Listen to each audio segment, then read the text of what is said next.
Hello friends, welcome back to my channel.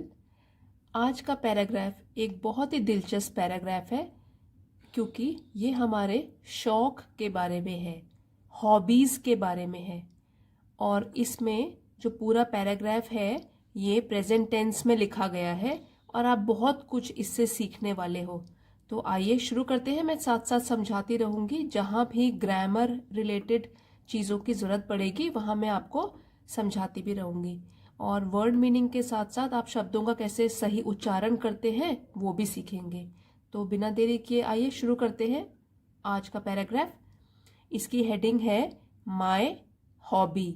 My मेरी, hobby शौक, मेरे क्या शौक है उसके बारे में यहाँ पे बताया गया है। All work and no play can really make your life dull। पहले शब्दों का मीनिंग देख लेते हैं। वर्क काम, नो नहीं, प्ले खेलना, कैन सकता है, रियली सच में, मेक बनाना, योर लाइफ डल आपकी जिंदगी उदास, सुस्त या नीरस बना सकता है। डल मतलब बिल्कुल आप उदास हो जाओगे। तो अभी देखते हैं इस सेंटेंस का meaning. All work and no play, काम करते रहो और कुछ अपने लिए फ्री टाइम ना निकालो। तो इसमें क्या हो जाएगा, अगर आप सिर्फ काम करते रहोगे तो ये सच में आपकी जिंदगी को बना सकता है बिल्कुल उदास और सुस्त। आप तो बिल्कुल ही बोर हो जाओगे। A life without any fun or excitement can be quite boring and monotonous। Life जिंदगी, विदाउट बिना, एनी किसी, फन और एक्साइटमेंट कोई मनोरंजन या जोश के बिना, कैन बी हो सकती है, क्वाइट काफी, बोरिंग उबाऊ मतलब हम लोग बहुत ही बोर हो जाएंगे उससे, एंड मोनोटनस। मोनोटनस कैसे पढ़ेंगे इसको, मोनोटनस। मोनोटनस, मोनोटनस का मतलब होता है एक जैसा, उसमें कोई चेंज ही ना आए, बस हम सुबह से शाम तक काम काम काम करते रहे तो सचमुच में हमारी लाइफ क्या बन जाएगी, बिल्कुल ही उबाऊ, बिल्कुल ही एक जैसी, नीरस, उसमें कुछ भी अच्छा नहीं रहेगा। तो अब इस लाइन का मीनिंग क्या बना, a life without any fun और एक्साइटमेंट, एक जिंदगी जिसमें ना तो कोई आनंद ही है ना तो कोई जोश ही है। तो ऐसी लाइफ, ऐसी जिंदगी तो काफी उबाऊ और नीरस सी बन जाएगी। यहाँ पे एक चीज ध्यान रखना है, ये जब हम बोलते हैं क्वाइट बोरिंग, तो क्वाइट जो है QUITE ये स्पेलिंग होती है, और एक दूसरा क्वाइट होता है उसको हम बोलते हैं क्वाइट, QUIET, उसका मतलब होता है चुप, बी क्वाइट, चुप रहो। तो ये इनको जो एक जैसे साउंड करते हैं ना, शब्द जो एक जैसे बोलने में लगते हैं लेकिन मतलब उनका अलग अलग होता है, वो वाले वर्ड्स को कहते हैं हम होमोफोन्स। होमो जो एक जैसे होते हैं, फोन्स मतलब साउंड, उनका साउंड कैसा आता है, आवाज कैसी आती है, तो इसलिए उनका नाम होता है होमोफोन्स, जो कि आवाज एक जैसी होती है उनकी। जब हम उनका उच्चारण करते हैं तो वो एक जैसे लगते हैं लेकिन मतलब उनका अलग होता है। तो क्वाइट और क्वाइट, इसमें आप कंफ्यूज मत होना। So it is important to have some time for recreation and relaxation, otherwise you may feel tired। तो जरूरी हो जाता है, इंपॉर्टेंट जरूरी, होना, हैव होना, सम टाइम कुछ समय निकालना, फॉर रिक्रिएशन अपने मनोरंजन के लिए, एंड रिलैक्सेशन अपने आराम के लिए, अदरवाइज नहीं तो, यू आप, मे फील टायर्ड हो सकता है आपको थकान महसूस हो। तो अब हम इसका मीनिंग समझते हैं।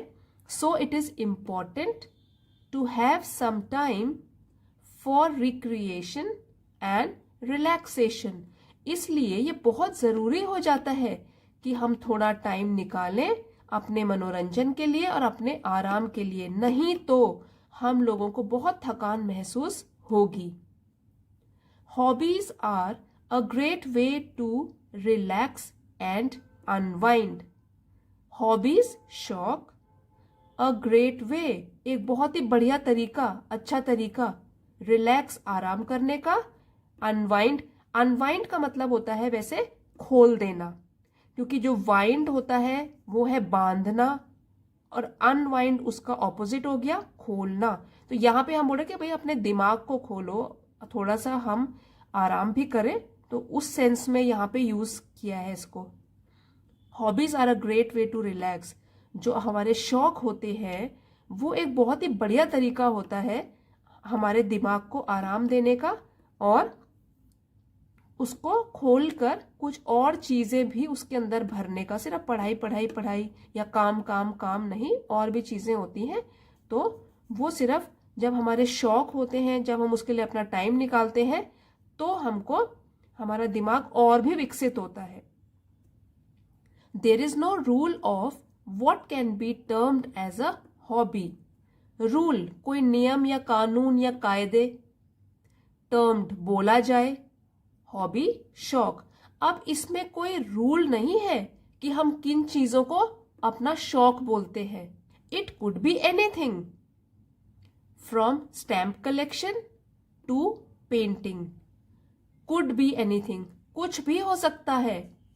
From stamp collection to painting और इवन ट्रैवलिंग होता है. जैसे स्टैम्प कलेक्शन, अब जो हमारे लिफाफे होते हैं, जब हम उनको पोस्ट ऑफिस में जाके पोस्ट करते हैं, तो आपने देखा होगा हम लोग उसके आगे स्टैम्प लगाते हैं. तो पहले कई बच्चों के शौक होते थे कि वो ना, ये जब लिफाफे उनको चिट्ठियां मिलती थी तो वो उसमें से स्टैम्प उतार देते थे और फिर अपनी कलेक्शन, मतलब उसको इकट्ठा करके रख लेते थे. कुछ बच्चों की हॉबी होती है टू पेंटिंग, कोई किसी को चित्रकारी करना पसंद है, और इवन ट्रैवलिंग, घूमना. तो it could be anything from stamp collection to painting और इवन ट्रैवलिंग. अब आपके शौक कुछ भी हो सकते हैं, इसके लिए कोई कायदे कानून नहीं है. ये हो सकता है कि क्या पता आपको स्टैम्प इकट्ठा करना पसंद हो, किसी को चित्रकारी करना पसंद हो, किसी को घूमना फिरना पसंद हो, किसी को डांस करना पसंद हो, गाना गाना पसंद हो, खेलना पसंद हो. तो बहुत सारी चीजें हैं जो आपके शौक हो सकते हैं. हमने इसमें कोई कानून नहीं बनाया है या नियम नहीं बनाए हैं. Anything can be considered as a hobby if it relaxes your mind. अब आपको यहाँ पे पता लग गया, कंसिडर्ड माना जा सकता है, एक हॉबी, शौक, रिलैक्सेस आराम पहुंचाता है, माइंड दिमाग. ऐसी कोई भी चीज को शौक माना जा सकता है जो कि आपके दिमाग को आराम पहुंचाता है, उसको रिलैक्स करवाता है. Reading is my favourite hobby. Reading, पढ़ना, फेवरेट, पसंदीदा, सबसे अच्छा शौक है मेरा. अब ये पढ़ना जो है वो स्कूल की किताबों का ही नहीं है. रीडिंग कुछ भी, चाहे आप कहानियों की किताबें पढ़ो, चाहे आप नॉवेल्स पढ़ो, चाहे आप कॉमिक्स पढ़ो, आप न्यूज़पेपर पढ़ो, कोई भी मैगजीन पढ़ो. It opens a whole new world of knowledge and imagination. Opens, खोलता है, होल न्यू वर्ल्ड, बिल्कुल नई दुनिया. किस चीज की दुनिया? नॉलेज, विद्या या ज्ञान, इमेजिनेशन, कल्पना या सोच. इट ओपन्स, इट किसके लिए यूज किया गया है? हॉबी के लिए. हॉबीज जो है, हमारे शौक जो है, वो हमारे लिए खोल देते हैं एक बिल्कुल नई दुनिया के दरवाजे, जिसमें ज्ञान है, हम कुछ सीखते ही हैं और हम सोच विचार भी कर सकते हैं. हमारी सोचने की शक्ति भी बढ़ती है, इमेजिनेशन बढ़ती है, हमारी कल्पना करने की, सोच विचार करने की शक्ति. Whenever I pick up a book, I embark on a journey to different places and meet interesting characters. Embark, शुरू करना, journey, यात्रा, different places, अलग अलग जगह, meet, मिलना, interesting, दिलचस्प, और कैरेक्टर्स पात्र, जैसे कि किसी भी कहानी किताब में कुछ कैरेक्टर्स होते हैं, कुछ पात्र होते हैं, जैसे कि कोई हीरो होता है, फिर कोई उसका दुश्मन होता है, माता पिता भाई बहन दोस्त, उनको बोलते हैं कैरेक्टर्स, पात्र। ठीक है, अब इसका मीनिंग समझते हैं। I embark on a journey to different places. अब जब मैं बुक पढ़ना शुरू करता हूँ तो मैं शुरू कर देता हूँ एक यात्रा अलग अलग जगह के लिए, जिसमें आई मीट इंटरेस्टिंग कैरेक्टर्स, और मिलता हूँ अलग अलग दिलचस्प पात्रों से। तो जैसे कि अगर आपको कॉमिक्स पढ़ने का शौक है, जैसे आप अगर पढ़ते हो तो उसमें अलग अलग पात्रों से मिलते हो, उनके बारे में जानते हो, और बहुत मजा आता है आपको इनके बारे में जानने में। तो ये मैं एक जर्नी, एक यात्रा शुरू कर देता हूँ, अलग अलग जगह पहुंच जाता हूँ उनके साथ साथ, और उन दिलचस्प पात्रों से भी मिलता हूँ, मुझे बहुत अच्छा लगता है। I love the way reading allows me to escape from reality. Love, मुझे अच्छा लगता है, द वे रीडिंग, जिस तरह पढ़ने से, अलाउज, मौका मिलता है, टू एस्केप, दूर जाने का, फ्रॉम रियलिटी, सच्चाई से, एंड इमर्स माई सेल्फ, और अपने आप को डालने का, इन कैप्टिवेटिंग स्टोरीज, मनमोहक और लुभावनी कहानियों में। I love the way reading allows me to escape from reality. मुझे बहुत अच्छा लगता है जिस तरीके से जब मैं पढ़ना शुरू करता हूं तो मुझे मौका मिल जाता है सच्चाई से दूर भागने का। अब सच्चाई क्या है? हमने बहुत काम कर लिया, दिन भर काम कर लिया, तो अब जब मैं अपना शौक पूरा कर रहा हूं तो मुझे बड़ा मजा आ रहा है, क्योंकि मैं सच्चाई से बिल्कुल दूर हूं, कहानियों की दुनिया में खो गया हूं। And immerse my self in captivating stories. अब कहानियां पढ़नी बहुत अच्छी लग रही है, और अगर बहुत ही दिलचस्प कहानियां हो तो उसमें मैं बिल्कुल डूब जाता हूं, उन मनमोहक कहानियों में। Whether it is fiction, non fiction, और even poetry, books have the power to transport me to different times and places. Whether, चाहे, अब देखिए दो टाइप के वेदर होते हैं, ये भी एक होमोफोन है, अभी बताया था ना होमोफोन क्या होता है। होमो मतलब सेम, फोन PHONE मतलब कि साउंड, तो WHETHER, वेदर, इसको बोलते हैं चाहे ये चाहे वो। और एक दूसरा वेदर होता है WEATHER, उसको बोलते हैं मौसम।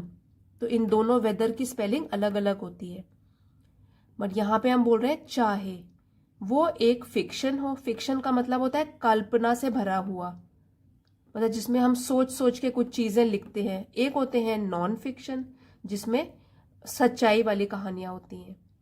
और even poetry, Kavita, books have the power, ताकत होती है, टू ट्रांसपोर्ट, यहाँ ट्रांसपोर्ट एक जगह से दूसरी जगह ले जाना, डिफरेंट प्लेसेस एंड टाइम, अलग समय और अलग जगह ले जाने की। अब इसका मीनिंग समझते हैं।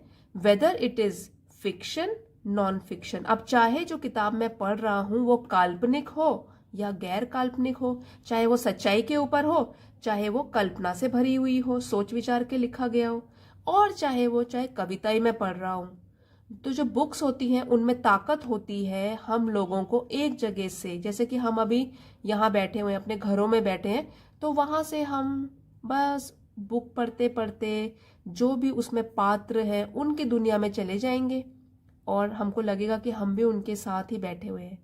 तो डिफरेंट टाइम पे चले जाएंगे, अलग जगह और अलग समय में पहुंचाने की भी ताकत होती है। So helps me expand my vocabulary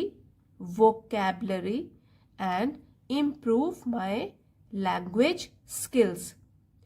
reading पढ़ने से मदद मिलती है मुझे, एक्सपैंड बढ़ाना, वोकैबलरी मेरा शब्दकोश, जैसे मैं शब्द और उसका अर्थ समझता हूं, इम्प्रूव सुधारने का, माई लैंग्वेज स्किल्स भाषा कौशल, बोलने का तरीका, समझने का तरीका, सब कुछ में सुधार आता है।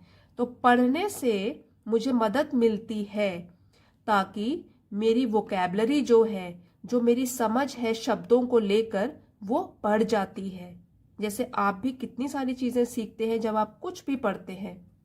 And improve my language skill, और साथ ही साथ सुधार आता है मेरी भाषा कौशल में, मेरी भाषा भी सुधर जाती है। मैं समझ जाता हूँ कि भाई इस शब्द को कैसे बोलना है, इसका अर्थ क्या है, तो वोकैबलरी मेरी बढ़ती है और मेरी लैंग्वेज स्किल्स भी बढ़ती है पढ़ने से। It is a hobby that never fails to entertain, educate and inspire me. Hobby शौक, नेवर कभी नहीं, फेल विफल या सफल न होना, एंटरटेन मनोरंजन, एजुकेट सिखाना पढ़ाना, इंस्पायर प्रेरणा देना। तो जो रीडिंग है, इट किसके लिए यूज किया गया है? रीडिंग के लिए। तो जो रीडिंग है ये एक ऐसा शौक है जिसमें हम कभी भी विफल नहीं होंगे, और क्या होता रहेगा? हमारा मनोरंजन होता रहेगा, हम कुछ सीखते रहेंगे और हमें प्रेरणा भी मिलती रहेगी। इसलिए मेरा जो ये रीडिंग का शौक है, मेरा पढ़ने का शौक है, मुझे सबसे प्रिय है, मुझे सबसे अच्छा लगता है। It is my hobby. तो आई होप फ्रेंड्स आपको ये आज का पैराग्राफ पसंद आया होगा, आपने बहुत कुछ सीखा होगा। अगर पसंद आया है प्लीज़ लाइक शेयर और सब्सक्राइब करना मत भूलिए। मिलते हैं अगले वीडियो में। Thank you for watching.